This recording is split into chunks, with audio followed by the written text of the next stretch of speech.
Hare Krishna, dear devotees.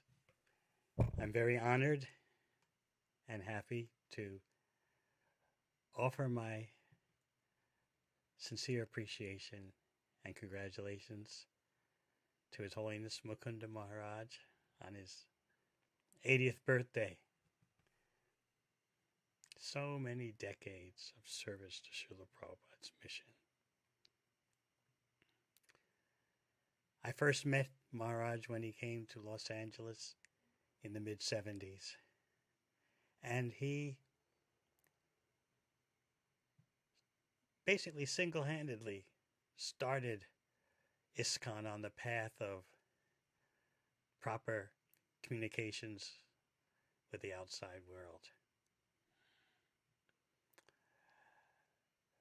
Devotees would give very in-house answers to the news media when questioned about book distribution, for example. The temple leaders would say something like, "We just want to distribute books. We just want to distribute books. We just want to distribute books." That kind of enthusiasm is good internally, but wasn't very communicative for the secular world. So Maharaj single-handedly began to shape ISKCON's response to the media, to the wider world. I personally feel grateful because he, when visiting one of my urban outreach programs, whether called the Loft or the Lounge or so on and so forth, he attended one session, stayed in the background,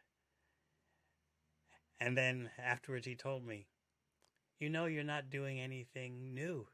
This is what Prabhupada did before 2nd Avenue. He had meetings in lofts, and he would speak the philosophy mixed with stories about India, and he would have kirtan, just himself singing,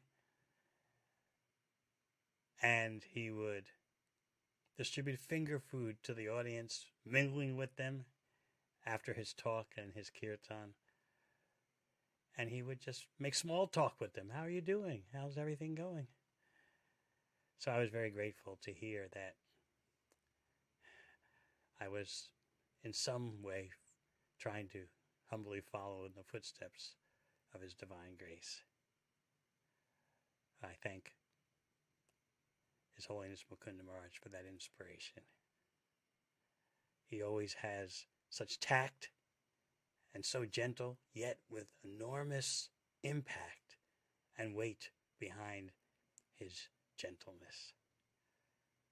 Hare Krishna. All glories to Srila Prabhupada.